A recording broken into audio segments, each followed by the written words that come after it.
Hello dear student, हम लोग पिछले वीडियो लेक्चर में ईओक्यू का क्वेश्चन नंबर 10 तक कंप्लीट कर चुके हैं। अब आगे हम लोग क्वेश्चन नंबर 11 से कंटिन्यू करेंगे। आज ईओक्यू को एंड कर देंगे। क्वेश्चन नंबर 11 क्या कह रहा है, बच्चे ध्यान देंगे। क्वेश्चन नंबर 11 कह रहा है annual consumption 2 lakh units, purchase price per unit ₹5. Carrying cost is 20% of the purchase price of goods. Cost per order placed ₹25. Opening desired safety inventory 5,000 units. 3 days are required for delivery. यानी safety stock की बात कर रहा है। You are required to calculate following, क्या? Economic order quantity, number of orders which should be placed every year, और आगे का है रीऑर्डर पॉइंट। तो बच्चे जो इंफॉर्मेशन है इस क्वेश्चन का, उसके आधार पे हम लोग क्वेश्चन को सॉल्व करने की कोशिश करते हैं। हमें क्वेश्चन पे क्या गिवन है बच्चे? एनुअल कंजम्पशन क्वेश्चन में गिवन है। क्वेश्चन नंबर 11 है, ये लॉन्ग क्वेश्चन आंसर चल रहा है। Annual consumption AC 2 lakh units है। ऑर्डरिंग कॉस्ट को हम लोग ओसी से इंडिकेट कर रहे हैं। ऑर्डरिंग कॉस्ट क्वेश्चन पे गिवन है, कितना दिया हो बच्चे? वो ₹25। और कैरिंग कॉस्ट के बारे में बोला है कि carrying cost is 20% of the purchase price of goods. वैसे बच्चे हम लोग पिछले वीडियो लेक्चर में देखे हैं कि कैरिंग कॉस्ट के बारे में कोई भी इंफॉर्मेशन दे या ना दे, हम लोग हमेशा किसका निकालते हैं? परचेज प्राइस का। और क्वेश्चन पे परचेज प्राइस दिया हुआ है ₹5 पर यूनिट, तो मेरा कैरिंग कॉस्ट निकल जाएगा। तो कैरिंग कॉस्ट किसका सर? ₹5 का 20% निकालेंगे, तो परसेंटेज है 20/100, 0 0 कैंसिल, तो इसको हम लोग कितना आ जाएगा बच्चे मेरा? 0.05। यहां तक हम लोग का क्लियर है। हमारा कैरिंग कॉस्ट कितना आ जाएगा? नहीं बच्चे 1 आएगा, सॉरी 5 दूगुना 10, रुपीज कितना आ जाएगा? 1 आ जाएगा। कैरिंग कॉस्ट ₹1 आ गया। अब हम लोग इस क्वेश्चन को सॉल्व करने की कोशिश करते हैं। ईओक्यू का फॉर्मूला बच्चे हम लोग पिछले ही लेक्चर में पढ़े हैं, 2AO divided by C। 2AO divided by C 2। और क्वेश्चन पे एनुअल कंजम्पशन कितना बच्चे?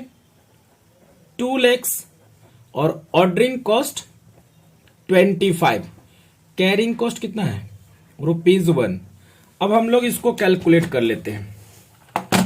2 × 2 लाख इंटू 25 डिवाइडेड बाय 1 करेंगे तो आपका कितना आ जाएगा टोटल? 00 00 000। अब बच्चे हम लोग 2 जीरो के बदले में 1 जीरो बाहर कर सकते हैं या नहीं कर सकते हैं? या इसका रूट निकालेंगे तो हम लोग का अप्रोक्स में आ रहा है कितना? 3162.27। तो हम लोग इसको अप्रोक्स में क्या कह सकते हैं? 3162। ये अप्रोक्स में ऑर्डर कितना कर रहे हैं? ईओक्यू कितना आ गया बच्चे? 3162। आपका ईओक्यू निकल गया। जब हम लोग का ईओक्यू निकल गया बाबू, तो हम लोग आप क्या करेंगे? नंबर ऑफ ऑर्डर्स निकालना है। क्वेश्चन पे बोला है कि नंबर ऑफ ऑर्डर्स। पहला तो आपका ईओक्यू निकल गया। अब सेकेंड पॉइंट पे आपको क्या निकालना है? Number of orders. Number of orders is equal to, जरा बच्चे बताएंगे पूरे साल भर में मुझे कितना चाहिए? 2 लाख यूनिट्स चाहिए। हम लोग को एनुअल कंजम्पशन कितना चाहिए? 2 लाख यूनिट्स। अब एक बार में आप कितना मंगवा रहे हैं? 3162। तो 3162 का कितनी बार ऑर्डर प्लेस करना पड़ेगा 2 लाख को मंगवाने के लिए? तो number of orders equal to हो जाएगा क्या? Annual consumption divided by order का साइज। ऑर्डर का साइज क्या है? UOQ। तो बच्चे 2 lakhs डिवाइडेड बाय 3162 तो कितना आ जाएगा? 2 lakhs डिवाइडेड बाय 3162 तो आपका अप्रोक्स में आ जाएगा ऑर्डर 63.25, यानी आपका 63.25 आया। तो इसको हम लोग अप्रोक्स में ऑर्डर क्या कर सकते हैं? 63 ऑर्डर्स। क्या कर सकते हैं बच्चे? 63 ऑर्डर्स। अगर आपको क्वेश्चन पे कहा था टोटल ऑर्डरिंग कॉस्ट, तो एक ऑर्डर का कितना बताया था बच्चे? 25। कितना ऑर्डर प्लेस करें? 63। तो आपका टोटल ऑर्डरिंग कॉस्ट निकल जाता है, मल्टीप्लाई कर देते तो आ जाता। बट हमको टोटल ऑर्डरिंग कॉस्ट क्वेश्चन पे नहीं बोला है। अब आपसे पूछा रीऑर्डर पॉइंट। रीऑर्डर पॉइंट का मतलब रीऑर्डर लेवल की बात कर रहा है। तो रीऑर्डर पॉइंट का हम लोग थर्ड में निकालेंगे रीऑर्डर पॉइंट। रीऑर्डर पॉइंट बच्चे, रीऑर्डर पॉइंट का फॉर्मूला या रीऑर्डर लेवल का फॉर्मूला बताए थे कि maximum consumption into maximum reorder period. But इस क्वेश्चन पे ऐसा कुछ भी नहीं है, क्योंकि मैक्सिमम कंजम्पशन भी गिवन नहीं है। जरा क्वेश्चन को देखिए, क्वेश्चन पे हम लोग को मैक्सिमम कंजम्पशन गिवन नहीं है। मैक्सिमम जब कंजम्पशन गिवन नहीं है तो क्या हम लोग का पॉसिबल है निकाल सकते हैं? मैक्सिमम रीऑर्डर पीरियड भी नहीं है। तो हम लोग आपको सेकेंड फॉर्मूला हम आपको बताए थे रीऑर्डर का। सेकेंड फॉर्मूला आप लोग को याद होगा शायद, अगर याद नहीं तो मैं फिर से याद दिला देता हूं कि रीऑर्डर का सेकेंड फॉर्मूला बताए थे कि सेफ्टी स्टॉक। क्या बताए थे बच्चे? सेफ्टी स्टॉक प्लस आपको बताए थे कि या तो नॉर्मल कंजम्पशन या daily usage into lead time. तो बच्चे क्वेश्चन पे सेफ्टी स्टॉक गिवन है। कितना सेफ्टी स्टॉक गिवन है? सेफ्टी स्टॉक निकाल के दे दिया है तो मेरे लिए आसान है। अगर सेफ्टी स्टॉक नहीं दिया होता मुझे निकालना पड़ता। तो 5000 प्लस डेली यूजेज का मतलब क्या? एक साल में कितना चाहिए आपको? 2 lakhs kg चाहिए। कितना चाहिए? 2 lakhs kg। तो इसका मतलब ये 360 दिन 365 दिन के लिए कितना चाहिए? 2 लाख। तो एक दिन का निकालेंगे, मतलब डेली यूजेज का मतलब क्या निकाला? एक दिन का। पूरे साल भर में मतलब कितना दिन होता है? 365, 365 डेज। 365 डेज का कितना गिवन है? 2 lakhs। तो 1 डे का निकालने के लिए हम लोग क्या करेंगे? 2 lakhs डिवाइडेड बाय अगर हम लोग कर देंगे 365, और आपको कितना बोला है सर? लीड टाइम बता दिया है। तो 3 days are required for delivery. तो कितने से मल्टीप्लाई होगा सर? 3 से। तो 5000 प्लस, अब हम लोग कैलकुलेट कर ले, 2 lakhs divided by 2 lakhs divided by 365 into 3।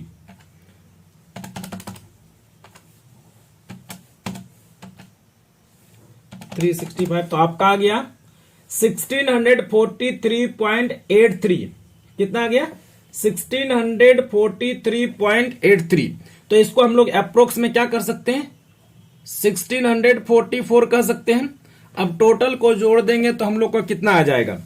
तो 5000 प्लस 1644, तो आपका अप्रोक्स में टोटल आ गया 6644 यूनिट्स आपका रीऑर्डर हो गया। कितना हो गया बच्चे? रीऑर्डर आपका हो गया। फिर से एक बार देखेंगे कि एनुअल कंजम्पशन 2 lakhs था। तो एनुअल कंजम्पशन 2 lakhs था और हम क्वेश्चन में हमें क्या चाहिए? Daily usage. तो एनुअल कंजम्पशन मतलब 365 दिन का। 365 दिन से हम लोग डिवाइड करेंगे तो 1 डे का आ जाएगा। और कितना रिक्वायरमेंट टाइम चाहिए? 3 दिन। तो 1 डे इंटू 3 करेंगे तो आपका क्या आ जाएगा? ये निकल जाएगा। और सेफ्टी स्टॉक गिवन है तो सेफ्टी स्टॉक प्लस आपका जो आया ये आपका टोटल हो जाएगा। तो रीऑर्डर पॉइंट हम लोग का क्वेश्चन से निकल गया। अब बच्चे हम लोग क्वेश्चन नंबर 12 की ओर बढ़ते हैं। क्वेश्चन नंबर 12 में क्या कहा उसको हम लोग ध्यान देंगे। क्वेश्चन नंबर 12 में कहा कि कैलकुलेट, क्वेश्चन नंबर 12 कह रहा है कि कैलकुलेट द फॉलोइंग। क्या? Economic order quantity EOQ, reorder point, number of orders, same चीज है। Annual consumption 18,000 units in 360 days. इस क्वेश्चन पे एनुअल कंजम्पशन बोला था, वो ये नहीं बोला कि कितने दिन का। तो हम लोग जानते पूरे साल भर में 65 डेज होता है, लेकिन इसमें बोला है कि वो कितना, ये 360 दिन का, यानी 360 दिन का कितना दिया हुआ, 1800 units, sorry 18,000 units, 18,000 units. Cost per unit ₹5, cost of placing an order ₹10, inventory carrying cost 20%, normal lead time 20 days और सेफ्टी स्टॉक का 30 डेज कंजम्पशन दिया हुआ है। अब आपको फाइंड आउट करना है EOQ। तो जरा बच्चे हम लोग इंफॉर्मेशन लिख लेते हैं, इसमें क्या क्या दिया हुआ वो लिख लेते हैं। क्वेश्चन पे दिया हुआ है एनुअल कंजम्पशन, गिवन इंफॉर्मेशन क्या है, एनुअल कंजम्पशन 18,000 यूनिट्स, लेकिन ये कितने दिन का मालूम है, याद रखिएगा बच्चे, 360 डेज का दिया हुआ है, और इससे पहले नहीं दिया हुआ था। और ये क्वेश्चन बहुत ही VVI है, ये क्वेश्चन हर एक यूनिवर्सिटी में पूछा जाता है, खास करके मगध यूनिवर्सिटी में बहुत ज्यादा पूछता है, और बच्चे आप पाटलिपुत्रा यूनिवर्सिटी है तो पाटली यूनिवर्सिटी में पूछने का चांसेस ज्यादा है। कॉस्ट पर यूनिट दिया हुआ है, कॉस्ट पर यूनिट यानी परचेज प्राइस दिया हुआ है ₹5। आगे बोला ordering cost OC, ordering cost per order rupees कितना दिया हुआ, एक ऑर्डर का 10। इन्वेंट्री कैरिंग कॉस्ट यानी कैरिंग कॉस्ट के बारे में बोला है कि CC, कैरिंग कॉस्ट कितना बोला है 20%, तो 20% किसका निकलेगा, हमेशा परचेज प्राइस का, तो 5 का 20% निकाल देंगे हम लोग, तो कितना आ जाएगा बच्चे, फिर से ₹1 आएगा, कैरिंग कॉस्ट ₹1 हो गया। अब हम लोग क्या करें, EOQ का फॉर्मूला लगा देते हैं। EOQ equal to √2AO divided by C। बच्चे फॉर्मूला में 2AO, तो 2 लिख दिए, A कितना है, एनुअल कंजम्पशन आपका 18,000, और ऑर्डरिंग कॉस्ट कितना है 10, कैरिंग कॉस्ट कितना दिया हुआ हम लोग निकाले थे 1, कैरिंग कॉस्ट कितना है 1। अब हम लोग क्या करते हैं, इसको कैलकुलेट कर लेते हैं, 2 इंटू 18,000 इंटू 10, आपका आ गया कितना 3,60,000। अब इसका रूट जब निकालेंगे तो रूट कितना आएगा 600, कितना आ जाएगा बच्चे 600 यूनिट्स। तो हम लोग का क्या निकल गया, EOQ निकल गया। EOQ निकालना बहुत ही आसान था, हम लोग का EOQ निकल गया, तो EOQ कितना निकला 600 यूनिट्स। अब हमें क्वेश्चन पे पूछा है कि नंबर ऑफ ऑर्डर्स, तो ये एक नंबर था, दूसरा पे हम लोग को क्या निकालना है, नंबर ऑफ ऑर्डर्स। तो हम लोग नंबर ऑफ ऑर्डर्स का तो बहुत ही आसान फॉर्मूला जानते हैं कि number of orders equal to पूरे साल भर में कितना चाहिए 18,000, यानी एनुअल कंजम्पशन, और एक बार में कितना मंगवा रहे हैं 600, तो इसको EOQ, तो आपका 18,000 को हम लोग डिवाइड कर देंगे 600 से, 00 कैंसिल, तो कितना 6×18 आपका आ जाएगा नंबर ऑफ ऑर्डर्स कितना 30 डेज, कितना आ जाएगा 30, 18,000 डिवाइडेड बाय अगर 600 किए तो 30 ऑर्डर, यानी पूरे साल भर में आप कितना ऑर्डर प्लेस करें 30 ऑर्डर। तो हम लोग का ये ऑर्डर भी निकल गया। अब हम लोग क्या निकाल देंगे, जब हम लोग नंबर ऑफ ऑर्डर्स निकाल दिए हैं तो अब मुझे कोई दिक्कत नहीं है। अब हमें पूछा है री ऑर्डर पॉइंट, क्या पूछा है बच्चे, री ऑर्डर पॉइंट। अच्छा पहले री ऑर्डर पॉइंट था, कोई दिक्कत नहीं, हम लोग दूसरा नंबर पे री ऑर्डर पॉइंट, री ऑर्डर लेवल निकाल दिए। अब री ऑर्डर पॉइंट निकाल देता हूं। थर्ड पे आप लोग इसको थर्ड ही कर लेंगे, इसको सेकेंड कर लेंगे। क्वेश्चन पे ये सेकेंड पे री ऑर्डर पॉइंट का, बच्चे री ऑर्डर पॉइंट का तो आप लोग फॉर्मूला जानते हैं। तो अब मैंने कहा कि reorder point is equal to safety stock plus daily usage into lead time. तो जरा बताएंगे डेली यूजेज क्वेश्चन पे गिवन है, सेफ्टी स्टॉक इससे पहले वाले क्वेश्चन पे सेफ्टी स्टॉक निकाल के दे दिया था।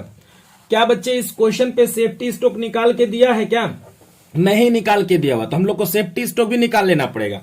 तो बहुत ही सिंपल है बच्चे, सेफ्टी स्टॉक निकालना है कोई दिक्कत नहीं है। तो सेफ्टी स्टॉक मतलब क्या है, डेली यूजेज, डेली यूजेज निकालना। क्या निकालना सेफ्टी स्टॉक के लिए, डेली यूजेज। तो डेली यूजेज निकालने के लिए मतलब 18,000 पूरे साल का है, और पूरे साल में कितना दिन बोला 60 डेज। तो अगर हम लोग 18,000 को 60 डेज से डिवाइड 360 से डिवाइड कर देंगे, एक दिन निकल जाएगा। और सेफ्टी स्टॉक का टाइम पीरियड क्वेश्चन पे दिया हुआ कितना 30, ये आपका हो गया। प्लस अब आपका उसका डेली यूजेज निकालेंगे, तो 18,000 डिवाइड बाय 360 और आपका उसका लीड टाइम कितना दिया हुआ सर, नॉर्मल लीड टाइम 20। तो देखिए तो बच्चे हम लोग निकाल लेंगे 18,000 डिवाइडेड बाय 360 इंटू 30, तो हम लोग का सेफ्टी स्टॉक कितना आ जाएगा बच्चे 1500। सेफ्टी स्टॉक कितना आ जाएगा 1500। अब इसको हम लोग करेंगे तो इसका कितना आ जाएगा 1000। तो आपस में हम लोग एडिशन कर लेंगे तो कितना आ गया 2500 यूनिट्स। बच्चे हम लोग का रीऑर्डर पॉइंट भी निकल गया। रीऑर्डर पॉइंट का फॉर्मूला होता है safety stock plus daily usage into normal lead time. अगर क्वेश्चन पे सेफ्टी स्टॉक नहीं है तो सेफ्टी स्टॉक निकालने का फॉर्मूला होता है कि डेली यूजेज निकालना है। तो क्या करेंगे, एनुअल कंजम्पशन को हम लोग 360 से डेज मतलब डिवाइड करेंगे तो एक दिन का निकल जाएगा। और सेफ्टी स्टॉक का टाइम पीरियड 30 है, तो सेफ्टी स्टॉक का टाइम पीरियड से मल्टीप्लाई कर देंगे तो 1500 आ जाएगा। ठीक उसी तरह से आपका क्या करेंगे, इसका डेली यूजेज निकालेंगे। तो डेली यूजेज निकालेंगे तो उसका डेली यूजेज निकालने के बाद हम लोग नॉर्मल लीड टाइम से मल्टीप्लाई कर देंगे तो आपका टोटल आ जाएगा। इसका निकल गया 1000 और 1500, जब टोटल करेंगे तो 2500 यूनिट्स। हम लोग का ये बीके मेहता का क्वेश्चन नंबर 12 कंप्लीट हो गया। अब नेक्स्ट टॉपिक होगा इसका, हम लोग नेक्स्ट टॉपिक में चलेंगे फीफो मेथड की ओर। किसकी ओर चलेंगे, फीफो मेथड। लेकिन बच्चे हम लोग जरा समझते हैं, ये एक नया टॉपिक है, इसी में नया टॉपिक किसमें, material cost control and valuation में। हम लोग टॉपिक का नाम देंगे इश्यूज ऑफ मटेरियल। क्या होगा, इश्यूज ऑफ मटेरियल की बात करूंगा बच्चे, ये इश्यूज ऑफ मटेरियल्स। तो methods of valuation of material issued, methods for valuation of material issued. सबसे पहला क्या है, एट कॉस्ट प्राइस मेथड। पहला क्या होता है, एट कॉस्ट प्राइस मेथड। पहला में क्या है बच्चे, eight cost price method. Eight cost price method में कौन कौन सा चीज आता है, पहला है, एक नंबर पे आता है first in first out method. First in first out method, जिसको हम लोग शॉर्ट में कहते हैं फीफो मेथड। क्या कहते हैं बच्चे, FIFO method. First in first out method को हम लोग फीफो मेथड के नाम से जानते हैं। सेकेंड में बच्चे last in first out method, इसको हम लोग शॉर्ट में कहते हैं लीफो मेथड। क्या कहते हैं बच्चे, लीफो मेथड।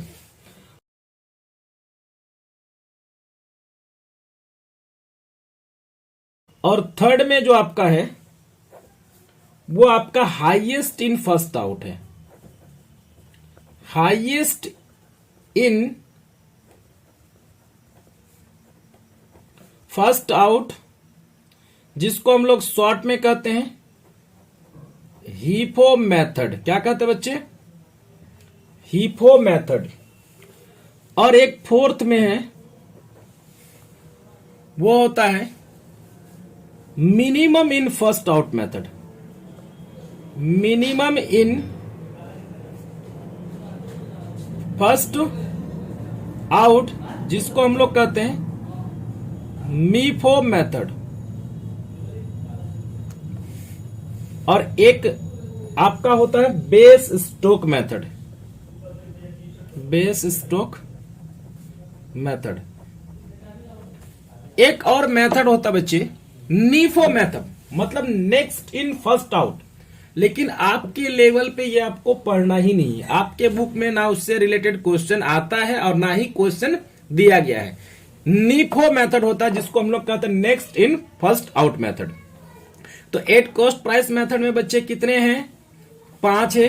5 है वो first in first out method, last in first out method, जिसको हम लोग लिफो कहते हैं। Highest in first out method means HIFO method कहते हैं। Minimum in first out means MIFO method, इसको शॉर्ट में कहा जाता है। और एक होता है बेस स्टॉक मेथड। और एक सेकेंड में जो होता है वो कौन सा होता है सर? Average price method. कौन सा होता है? Average price method. हालांकि इसमें बहुत सारा है जो आपको पढ़ना भी नहीं है, वो भी आपको दिया हुआ है। एवरेज प्राइस मेथड में हम लोग सिर्फ 2 ही चीज को देखेंगे। कौन सा? सिंपल एवरेज प्राइस मेथड, और दूसरा देखेंगे वेटेड एवरेज प्राइस मेथड। क्या देखेंगे? पहला देखेंगे सिंपल एवरेज प्राइस मेथड, और दूसरा देखेंगे एवरेज प्राइस मेथड, जो कि आपका काम का है। अदरवाइज जो भी आपको चीज दिया हुआ है वो नहीं आपका काम का। जैसे periodic simple average price method, ये आपसे आपका कोई से लेना देना नहीं है। Moving simple average price method भी होता है। एक होता periodic weighted average price method. तो सर ये सब आपका काम का नहीं है, तो हम आपको डिस्कस करेंगे इसमें 2 चीजों का। वो कौन सा है सर? एक हो गया आपका simple average price method, simple average, short में लिखा हूं एवरेज, सिंपल एवरेज मेथड यानी सिंपल एवरेज प्राइस मेथड। और दूसरा हो जाएगा इसमें weighted average price method, weighted average price method. तो यानी एट कॉस्ट प्राइस मेथड में इतने हैं और एवरेज प्राइस मेथड में 2, सिंपल एवरेज प्राइस मेथड और वेटेड एवरेज प्राइस मेथड। बाकी जो मैंने आपको छोड़ दिया है, periodic simple average price method, moving simple average price method, periodic weighted average price method, ये आपके काम का कोई है ही नहीं, इससे कोई हमको लेना देना नहीं है। इसलिए इसको हम लोग छोड़ दिया, क्योंकि आप लोग बुक स्टडी करेंगे तो आपको मिलेगा, तो आप बोलेंगे सर ने नहीं पढ़ाया। सर आपका ये काम का नहीं है। अब नेक्स्ट जो होता है ना, एक होता है notional price method, notional price method. तीसरा जो हेडिंग है वो नोशनल प्राइस मेथड। इस नोशनल प्राइस मेथड के अंडर में आपका एक आता है स्टैंडर्ड प्राइस मेथड। क्या आता बच्चे? Standard price method. और दूसरा जो इसमें आता है मार्केट प्राइस मेथड, या इसी को हम लोग दूसरे नाम से जानते हैं मार्केट प्राइस मेथड, या इसी को हम लोग कहते हैं replacement price method, replacement price method. और एक होता है तीसरा inflated price method, inflated price method. ये आपका टॉपिक से रिलेटेड इतना सारा चीज इसमें। नोशनल प्राइस मेथड में आपको 3 चीज पढ़ना है, standard price method, market price method या रिप्लेसमेंट प्राइस मेथड। और इसमें है क्या? Inflated price method. तो बच्चे हम लोग आज बारी बारी से स्टार्ट करते हैं। पहला एट कॉस्ट प्राइस मेथड में हम लोग आज स्टार्ट करेंगे फीफो मेथड को। किसको? FIFO method, first in first out method. ये बहुत ही सिंपल है, बहुत ही सिंपल है। अगर हम लोग फीफो समझ गए तो हमारे लिए लीफो भी आसान है, हमारे लिए सिंपल एवरेज भी आसान हो जाएगा, हमारे लिए हाई क्या कहते हीफो भी आसान हो जाएगा, हमारे लिए मीफो भी आसान हो जाएगा, हमारे लिए कोई भी टफ नहीं हो रहेगा। सिर्फ आपको फीफो समझना है। जब फीफो समझ जाएंगे तो हमारे लिए सब टॉपिक इसका एकदम आसान हो जाएगा। अगर बच्चे फीफो नहीं समझे तो आपको ना ही लीफो समझ में आएगा, ना ही हीफो समझ में आएगा, ना ही मीफो समझ में आएगा। तो बच्चे हम लोग जरा गौर से देखिएगा।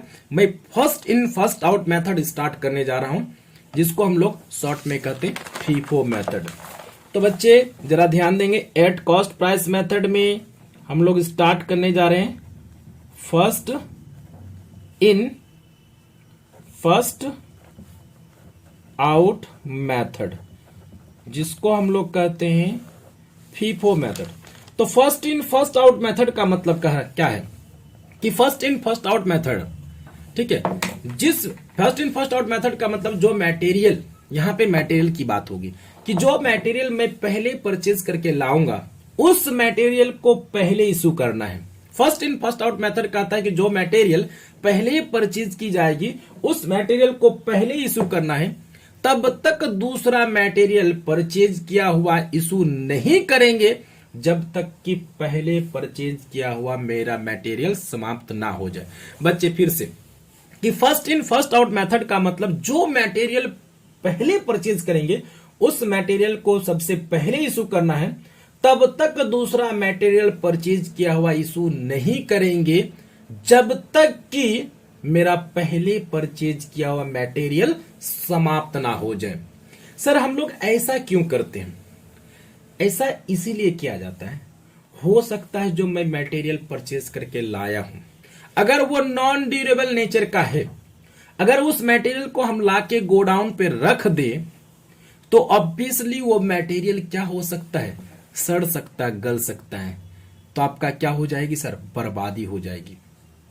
जैसे एग्जाम्पल के तौर पर मैं कहता हूं, ठीक है, यहां पे एक एग्जाम्पल मैं देना चाह रहा हूं। जैसे आप समझिए कि एक टमाटर की मैं बात करता हूं। जैसे आप अपने घर में 1 केजी टमाटर परचेज करके लाए हैं, तो सबसे पहले आपका काम क्या है कि उस 1 केजी टमाटर को पहले समाप्त कर लेना है। अगर 1 केजी टमाटर को समाप्त नहीं किए हैं, फिर दूसरा केजी लाए और पहले केजी वाले टमाटर को आप एज इट इज रख दिए, और जो बाद में परचेज किए हैं अगर उसको आप क्या कर दिए, यूज कर लिए, तो ऑब्वियसली पहला वाला मटेरियल क्या हो जाएगा सर, सड़ गल सकता है कि नहीं, तो आपका बर्बादी हो गई कि नहीं। तो बच्चे इसीलिए कहता first in first out method, जिसको हम लोग पहले परचेज करेंगे उस मटेरियल को पहले इशू करेंगे, तब तक दूसरा मटेरियल परचेज किया हुआ इशू नहीं करेंगे जब तक कि पहले परचेज किया हुआ मटेरियल मेरा समाप्त ना हो जाए। और एक एग्जांपल के तौर पर और दे सकता हूं मैं, जैसे हो सकता है लोगों की, जानते हैं ना, इच्छाएं चेंज होती रहती, होती है कि नहीं। आज की डेट में देखिए, हम लोग 10 साल पीछे जाइए, हम लोग क्या पहनते थे और आज के डेट में क्या पहनते हैं। मान लेते हैं लोगों की इच्छाएं चेंज होती है, आपने क्या किया सर जी, अमिताभ बच्चन वाला पेंट खरीद के ला के रख दिया। अब खरीद के जब ला के रख दिए तो आज के डेट में बताइए अमिताभ बच्चन वाला पेंट चलता है क्या? जैसे बहुत ज्यादा ढीला ढाला था, एकदम पूरा देखते थे आप लोग, एकदम उसका नीचे वाला मोड़ी जो होता है ना, जिसको हम लोग कहते हैं बेल बटन सिस्टम, बहुत ज्यादा फैला हुआ था, क्या आज के डेट में चलता है क्या? नहीं चलता बच्चे। तो वो क्या होगा, अगर मैं खरीद के अगर रख दिया होता तो आज की डेट में क्या हो जाता, वेस्टेज में बदल जाता ना। अब बताइए कैसे कैसे आया आपका, देखिए पहले क्या था, वो चलता था बेल बटन सिस्टम, उसके बाद आपका जीन्स आया तो उसमें फिर वो क्या था, बेल बटन सिस्टम जीन्स था, उसके बाद फिर जीन्स में आया नेरो फिट, चेंज होते रहा ना, फिर आया कार्गो जीन्स, क्या क्या आया। तो अगर आप एक बार में 10 साल के लिए या 1 साल के लिए पूरे परचेज करके ला के रख दिए तो आपका क्या हो जाएगा, वेस्टेज में बदलने की संभावना है कि नहीं। दूसरी बात है, आपकी बेकार की पूंजी भी फंस सकती है। तो इसीलिए कहा जाता है कि first in first out method का मतलब जो मटेरियल हम लोग पहले परचेज करके लाए उस मटेरियल को पहले इशू करना है, तब तक दूसरा मटेरियल परचेज का इशू नहीं करेंगे जब तक कि पहले परचेज किया हुआ मटेरियल मेरा समाप्त ना हो जाए। बच्चे अब हमें कैसे पता चलेगा कि कौन सा पहले परचेज किया और कौन सा बाद में परचेज किया? इसके लिए हम लोग एक लेजर अकाउंट बनाते हैं जिसका नाम क्या कहलाता है बच्चे, स्टोर लेजर अकाउंट। क्या बोले बाबू कि इस चीजों को हम लोग आइडेंटिफाई करने के लिए कि कौन सा पहले का परचेज किया हुआ, कौन सा बाद का परचेज किया हुआ, इसको हम लोग आइडेंटिफाई करने के लिए एक लेजर बनाते हैं जिसका नाम क्या कहलाता है, स्टोर लेजर अकाउंट। तो first in first out method में जरा सा हम लोग फॉर्मेट देख लेते हैं। क्या देख लेते हैं, स्टोर लेजर का फॉर्मेट देख लेता हूं मैं, स्टोर लेजर अकाउंट। अगर आप फीफो मेथड्स अपना रहे हैं तो यहां पे लिखेंगे हेडिंग में बाय फीफो मेथड। अगर आप लीफो अपना रहे हैं तो क्या लिखेंगे बच्चे, लीफो मेथड। क्या लिखेंगे, लीफो मेथड। अब store ledger account by FIFO method. अब जरा देखेंगे बच्चे, हम लोग यहां पे फॉर्मेट बना लेते हैं।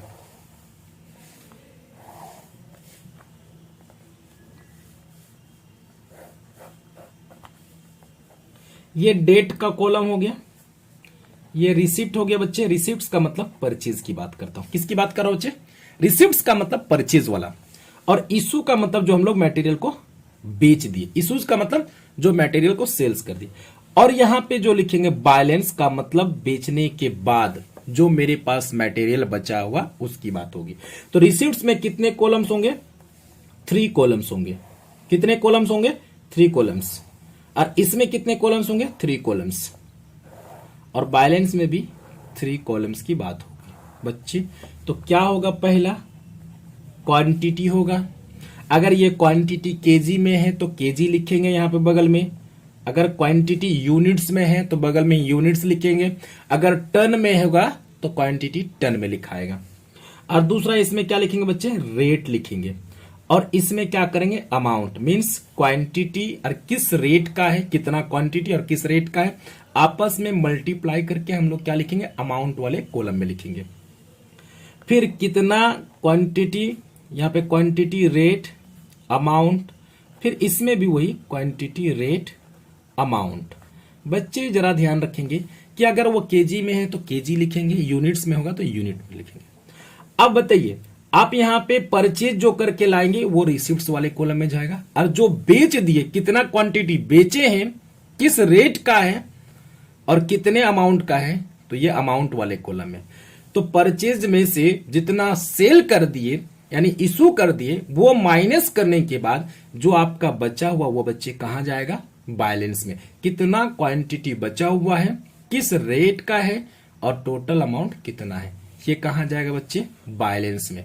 जैसे जस्ट एग्जांपल के तौर पर मैं एक एग्जांपल देना चाह रहा हूं कि जैसे मान ले तो मैं, ठीक है, 200 यूनिट्स परचेज किए, 5 रुपया वाला रेट है, तो 5 दूना 10, 1000 हो गया। मान लेते इस डेट को कोई इशू नहीं किया गया, इस डेट को कोई इशू नहीं किया गया। अब जब हम लोग परचेज किए हैं तो बेचे तो कुछ भी नहीं, तो मेरा पूरा का पूरा बचा हुआ है। तो कितना? 200 इंटू 5 और 1000, ठीक है। अगर मान लेते ये डेट था जनवरी 1, 2020 का डेट ईयर था। अगर हम लोग जनवरी 5 को हम लोग बच्चे अगर 100 यूनिट्स क्या कर दिए? सेल कर दिए, तो किस रेट का है सर? ये 5 रुपीज का, तो कितना हो जाएगा बच्चे? 500। जरा बताएंगे 200 में से यानी क्वांटिटी में से क्वांटिटी माइनस करेंगे, ठीक है। तो 200 में से 100 माइनस कर दिए तो मेरे पास अब बचा कितना? यानी बेच दिए तो मेरे पास कितना बचा बाबू? 100। 200 में से 100 यूनिट सेल कर दिए तो बचा कितना मेरे पास? 100। तो किस रेट का है सर? 5 है और ये हो जाएगा 500। तो बच्चे ये एग्जांपल के तौर पर था, ये हमारा फीफो मेथड से है, ये आपका तरीका था। अब हम लोग इसका क्वेश्चन नेक्स्ट वीडियो लेक्चर में डिस्कस करेंगे। मैंने फीफो मेथड आपको क्लियर कर दिया बच्चे। अगर आपसे बनता है तो ठीक है, वरना मैं कहां क्वेश्चन करवाऊंगा, ठीक है।